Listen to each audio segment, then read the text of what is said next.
The views expressed on this podcast are those of the participants, not of Reuters News. If there's one thing Hollywood loves, it's a sequel. Indeed, the storied Warner Brothers movie and television studio has spawned a veritable M&A franchise. Whether it was magazine operator Time, dot-com bubble star AOL, stodgy telecom giant AT&T, or cable network operator Discovery, many suitors have found the age-old media company impossible to resist and ultimately impossible to live with. In its latest corporate incarnation, known as Warner Brothers Discovery, it has inked what it hopes will be the next blockbuster installment in the series, agreeing to sell most of itself to streaming giant Netflix for $83 billion. The only problem? Another Tinseltown titan is trying to bust up the proceedings with a $108 billion offer. What all this drama means and what audiences can expect to see is the focus of this week's Viewsroom. It's Amy. And it's Jonathan, and this is the Viewsroom, the weekly podcast that invites you, the listener, into a lively debate with Breakingviews columnists about the knottiest issues in business, corporate finance, and economics. Amy, just reading through that history, it's sort of hard to believe that yet another media giant is willing to drink from what might seem, given emphatically repeated experience, to be a poisoned chalice, right? Absolutely. Going through that list, like the remnants of Time were eventually spun back out, then acquired by rival Meredith. AOL was cut loose and through a series of deals ended up being scooped up by this Italian tech roll-up.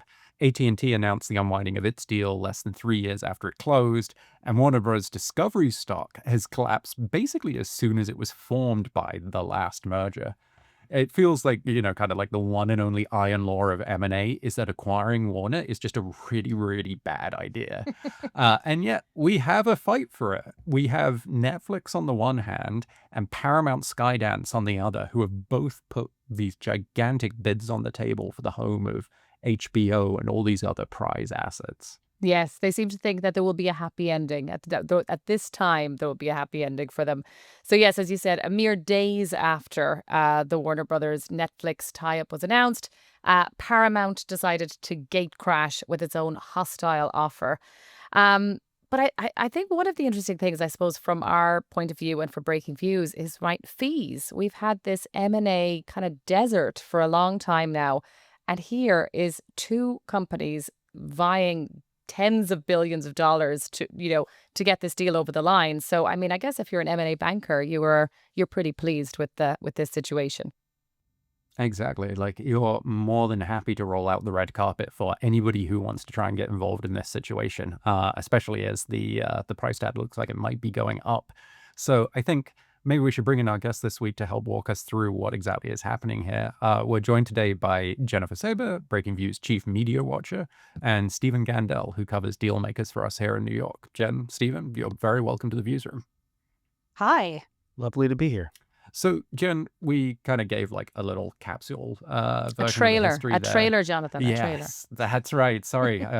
Why don't you bring us up to date on the latest installment? Like, what is going on? Like, who are the personalities involved this time around? And what is everybody angling for here? Oh my gosh. Well, I just have to say, I am so excited that this has dropped in my lap. I mean, we've had a dearth of deals, as you said, Amy, that are exciting or fun to watch.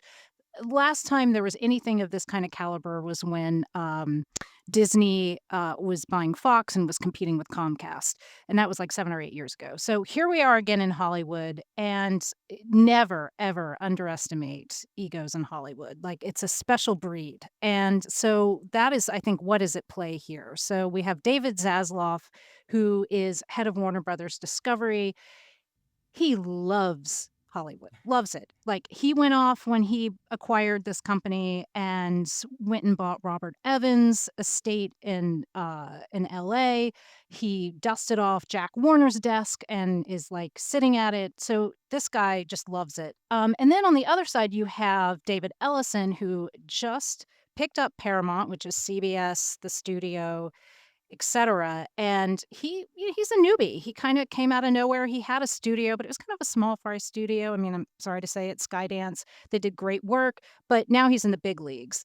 And then you have Ted Sarandos and Greg Peters, who are the co-CEOs of Netflix, who really they're the most shocking characters in this entire tale, which I can get to later, but they typically do not do deals at all. And if they do, it was like 700 million. So this is like way out of their orbit.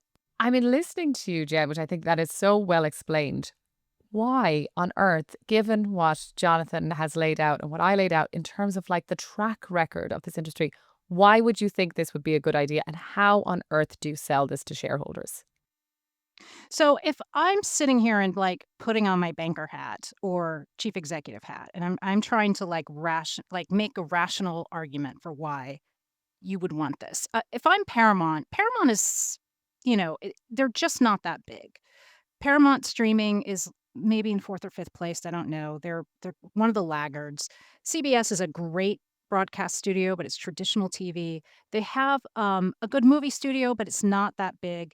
So if I'm David Ellison and I have, the backing of my father, who is Oracle co-founder and last I saw the world's fourth richest man, Larry Ellison, I'm like, I'm just going to get bigger, right? And so for the strategic rationale makes sense for them to an extent. Of course, as you have laid out, getting bigger is never usually an answer for these things.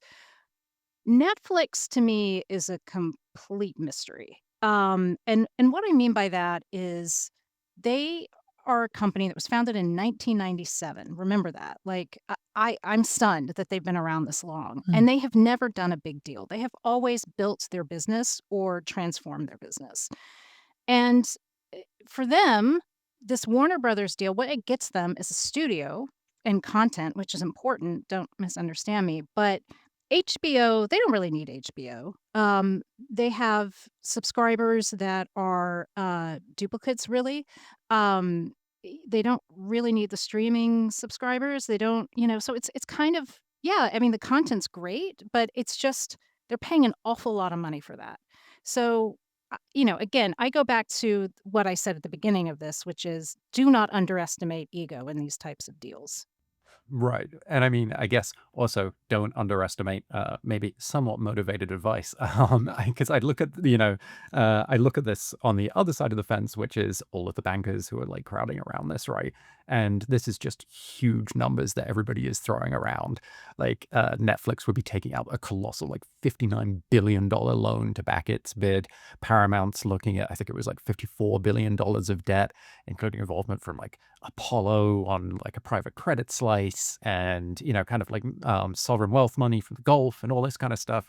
Like, Stephen, can you just help us like contextualize that a bit and what it means? Because banks have been on the losing end of M&A and financing deals for a while now, right? And I mean, that's not like a small shift. That's something that's like really affected banks' earnings and valuations and so on, right? Right. But a really big thing has happened to the economy and also bank regulation, and that's Trump, right? I mean, the Trump administration wants to deregulate banks and allow them to do higher leverage loans and allow them to use their capital, right? And so that has unlocked a lot of money. I mean, and I don't know whether you view this deal as wise or unwise, but it's definitely going to unlock the ability for companies to do sometimes unwise deals. And so there's about the big banks have about $7 trillion in risk-weighted assets. And the estimate is the lower regulations, the new capital rules, the relaxing is going to allow them to increase the amount of capital used by about 10%. So we're talking about 600. Hold on a second, Stephen. We're going to have to do a little jargon alert here. So you're going to have to deconstruct that all for Jonathan's dad, who listens to our podcast. So Okay. start with the risk-weighted assets. Why is this important in terms of deregulation? Banks have a certain amount of risk-weighted assets, and then they have to hold a certain amount of capital against those assets, because those are loans or securities or investments they're making. And if they were to lose money, then they'd be losing their depositors' money. And so regulations make them hold on to a certain amount. And the Trump administration and the banks have been arguing for a while that ever since the financial crisis, we've been too restrictive. We're forcing them to hold on to, meaning not leverage up too much of their assets. And so that's held them back from financing these big deals. Other firms have, other private credits and other investment firms have come in and provided some capital. But to do some of these really big M&A deals that we haven't seen for a while and we're seeing come back now, you really need some of the larger balance sheets. That's the big banks.